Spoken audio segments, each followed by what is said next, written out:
Hi friends, நம்ம சேனலில் subscribe பண்ணலைன்னா ஃபஸ்ட் டைமாக பார்த்தீங்கன்னா சப்ஸ்கிரைப் பண்ணிக்கிங்க. வீட்டில் வந்து நம்ம தூப தீபம் போடுறதுனால நமக்கு என்னென்ன நன்மை, எப்படியெல்லாம் கரெக்டாக போடணும், முறையாக போடணுங்கிறத நம்ம பார்க்க போகிறோங்க. இதில் பார்த்திங்கனாக்கா நம்ம கரெக்டாக எப்படி ப்ரொசீஜராக போடணும் அப்படின்னாக்கா, நம்ம அந்த காலத்துலலாம் மண் பாத்திரம் மாதிரி வச்சு அது மாதிரி கைப்பிடி மாதிரி வச்சு போட்டாங்க.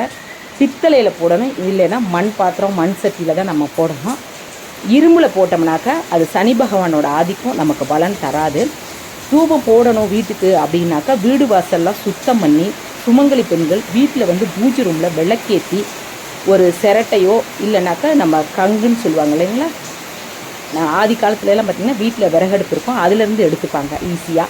நமக்கு இப்போ கிடைக்காதனால ஒரு கொட்டாங்குச்சியோ அதை ஒன்று எடுத்து சிரட்டைன்னு சொல்லுவாங்க, அதை எடுத்து அடுப்பில் காமிச்சு அதிலேருந்து நம்ம நெருப்பு எடுத்து அதில் வந்து நமக்கு வீட்டில் நம்ம நாட்டு மருந்து கிடைக்கக்கூடிய அந்த தீபத்தை தான் நம்ம தூபத்தை தான் நம்ம போட்டோம்னா நமக்கு அதிக பலன். அதில் நிறைய வகை இருக்குங்க. பண வரவுக்கு, திருமண தடைகள், குழந்தை பாக்கியம் எல்லாருக்கும் இருக்குது. நம்ம போடுறப்ப எப்போ போட்டாலும் வீடை நல்லா சுத்தம் பண்ணிவிட்டு நம்ம போடணுங்க. அது என்னென்ன வகை எப்படியெல்லாம் நம்ம போடலான்னு பார்க்கலாங்க. முறையாக நம்ம எப்படி தூபம் போடணும் அப்படின்னு வீட்டிலலாம் போடணும்னு காமிக்கிறேங்க. ஃபஸ்ட்டு பார்த்திங்கனாக்கா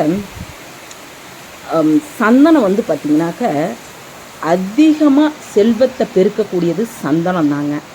இது வந்து நல்ல லக்ஷ்மி கடாட்சம், வீட்டில் நல்ல சொர்ணம் அதிகரிக்கும் அப்படின்னு சொல்லுவாங்கங்க. தங்கத்தெல்லாம் வர வைக்கக்கூடியது இந்த சந்தனம். இது வந்து ரொம்ப விலை உயர்ந்தது. இது அதிகமாக நிறைய அலுவலகங்களில் முக்கியமாக இருக்கிறவங்க வந்து நல்ல வசதி படைத்தவங்க இவங்கெல்லாம் இந்த மாதிரிலாம் பயன்படுத்திக்குவாங்கங்க. நம்மளும் முடிஞ்சால் பயன்படுத்திக்கலாம். ஜவ்வாது பார்த்திங்கன்னா அதிர்ஷ்டத்தை தரக்கூடியது. நமக்கு வந்து தடைகள் விலகிட்டு இருக்குது, வேலை இல்லாமல் இருக்கிறாங்க அப்படிங்கிறப்ப இந்த ஜவ்வாதை நம்ம பயன்படுத்துகிறப்ப பார்த்திங்கன்னா அதிகமாக நமக்கு வந்து அதிர்ஷ்டத்தை தருங்க, தேடி வருங்க. நம்ம முன்னோர்கள் சொல்லுவாங்க, கல்லறிக்கு பட்டாலும் கண்ணடிக்கு படக்கூடாது, கண் திருஷ்டிக்கு வந்து நம்ம தப்பவே முடியாதுன்னு சொல்லுவாங்க. கண் திருஷ்டியை விளக்குனாதான் நம்ம லக்ஷ்மியை நம்ம வீட்டுக்கு வரவழைக்க முடியுங்க. அதனால தான் நம்ம வந்து கை காலெல்லாம் கழுவிட்டு வரணும்னு நம்ம முன்னோர்கள் சொல்லுவாங்க. இதில் இந்த கை காலில் இருந்து தான் நமக்கு கெட்ட நெகட்டிவிட்டியே நம்ம வீட்டுக்கு வருதுங்க. இந்த சாம்பிராணியெல்லாம் நம்ம போடுறப்ப நமக்கு வந்து இன்னும் அதிக பலன் கிடைக்குங்க. இன்னொரு பார்த்திங்கன்னா சாம்பிராணியிலே வெள்ளை சாம்பிராணி இருக்குது. அது வந்து நம்ம ஆதி காலத்துலேருந்து பயன்படுத்தியிருக்கிறாங்க. அதுவும் நல்ல செல்வ வளம் பெருகும். அப்புறம் பார்த்திங்கன்னா துகிலின்னு ஒன்று இருக்குது. அதை போட்டோம்னா குழந்தை பேர் உண்டாகும், குழந்தைகளுக்கு எந்த நோயும் வராது. அது மாதிரி அந்த தூபமும் போட்டுக்கலாம். அகில் பட்டைன்னு ஒன்று இருக்குங்க. இது நல்ல செல்வத்தை பெருக்கக்கூடியது. திருமண தடைகளை வந்து அகற்றுங்க. திருமணமாகாத இருக்கிறாங்க அப்படிங்கிறப்ப அந்த பதிகம்லாம் நம்ம முன்னோர்கள் சொன்ன சிவனடியார்கள் ஓத வேண்டிய அந்த பதிகம்லாம் நம்ம பாராயணம், சிவபுராணம் இதெல்லாம் நம்ம பாராயணம் பண்ணிக்கிட்டே இதெல்லாம் நம்ம போட்டோம்னா அந்த தடைகள்லாம் விலகுங்க. துளசி தீபம் போட்டோம்னாலும் திருமண தடைகள் நீக்குங்க, நல்ல வரன் அமையுங்க. தூதுவளை தீபம் இது பார்த்திங்கன்னா நமக்கு குலதெய்வ குற்றம் இருந்ததுன்னு வச்சுக்கோங்க, அதை வந்து போக்கக்கூடியது. எந்த தெய்வ குற்றமாக இருந்தாலும் இது போக்கிடுங்க. அடுத்தது வளம்புரிக்காய். இது வந்து பார்த்திங்கன்னா எல்லா வகையான செல்வத்தையும் கொடுக்கக்கூடியதுங்க. அடுத்தது வெள்ளை குங்குளியம். இந்த குங்குளியம் வந்து கதையே இருக்குதுங்க. குங்குளிய நாயனாரோட கதையே இருக்கும். பெருத்த செல்வத்தை பெருக்கக்கூடியது வந்து பார்த்திங்கன்னா இந்த வெள்ளை குங்குளியம். அடுத்தது வெண்கடுகு. இது வந்து பார்த்திங்கன்னா சாம்பிராணியோட போடாமல் தனியாக வந்து எப்படின்னு கேட்டிங்கன்னா அமாவாசை அஷ்டமி நாளில் தான் இந்த வெண்கடுகை போடணுங்க. இது வந்து பாத்ரூமு எல்லா சைடும் நம்ம காமிக்கணும். இது வந்து பைரவருக்கு உகந்ததுங்க இந்த வெண்கடுகு. இது வந்து அதனால் இது வந்து பார்த்திங்கன்னா திருஷ்டியை மெயினாக எடுக்கக்கூடியது. இது தனியாக வந்து ஒரு நம்ம இதில் போட்டுக்கணும், சாம்பிராணியோட கலக்காமல் தனியாக அந்த வெண்கடுகை வந்து நம்ம வந்து அமாவாசையில் காலையிலலாம் இதை வந்து நம்ம போட்டுக்கணும். நம்ம போடுறப்ப பார்த்திங்கன்னா இது வந்து யாகம் வளர்க்குறதுக்கு சமங்க. இதோட நெய்யை கொஞ்சம் சேர்த்துக்கிட்டு நம்ம பண்ணினோம்னாக்கா நல்ல அதிக பலன் கிடைக்கும். வீடே பார்த்திங்கன்னா நம்ம யாகம் வளர்க்குறதுக்கு சமமாக இருக்கும், அவ்வளோ நல்லாயிருக்கும். நாய் கடுகுன்னு ஒன்று இருக்குங்க.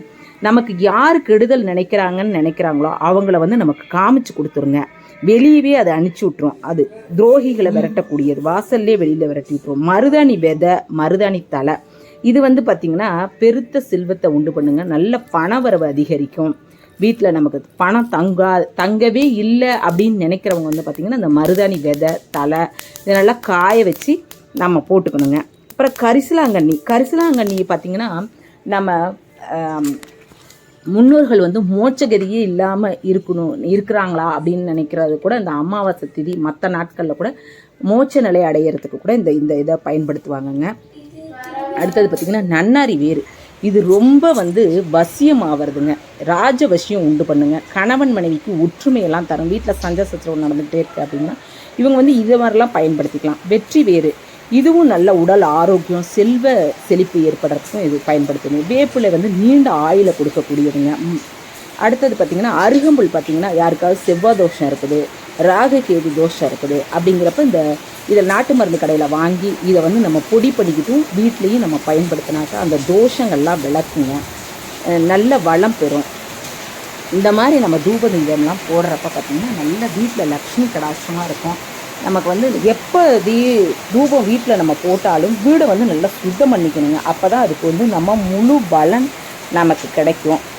நம்ம தூபம் போடுற பலனே ஃபுல்லாக கிடைக்கும். பாத்ரூம்லாம் அதிகமாக நம்ம இதை நம்ம தூபம் போடுறப்ப கதவெல்லாம் நல்லா திறந்து வச்சுக்கிட்டு தான் போடணும், கதவை மூடி வச்சுக்கிட்டு போடக்கூடாது. குழந்தைங்க படிக்கிற இடம், எல்லா மாடு தொழுவெல்லாம் இருக்குது அப்படிங்கிறப்ப அங்கெல்லாம் போட்டுக்கலாம். கம்பெனி இந்த மாதிரி இடங்கள்லாம் போடுறப்ப நல்ல செல்வ விளக்கத்துக்கு கண்திஷ்டி மெயினாக போக்கிடும். மெயினாக நம்ம கண்திஷ்டி வீட்டில் வராது. வீட்டில் நல்ல ஒரு சக்திகள், நல்ல ஒரு ஆற்றல் நமக்கு கிடைக்கும். நிலைவாசல் ஆரம்பித்து பெட்ரூம்லேருந்து எல்லா இடமும், ஸ்டோர் ரூம்லேருந்து எல்லாம் ஒரு இடம் கூட விடாமல் மெயினாக அமாவாசை பௌர்ணமியில் நம்ம காமிக்கணுங்க.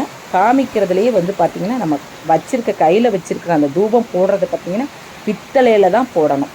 நம்ம இரும்புலையெல்லாம் போட்டிங்கன்னா அதை நீங்கள் போடாமையே இருக்கலாம். இப்போ இன்ஸ்டண்ட்டாக நம்ம வீட்டில் டெய்லி அன்னாடு பயன்படுத்தக்கூடிய அந்த குச்சி, பத்தி இதெல்லாம் பார்த்திங்கன்னா சும்மா நம்ம மேலே போட்டுக்கிற இது மாதிரி தான்.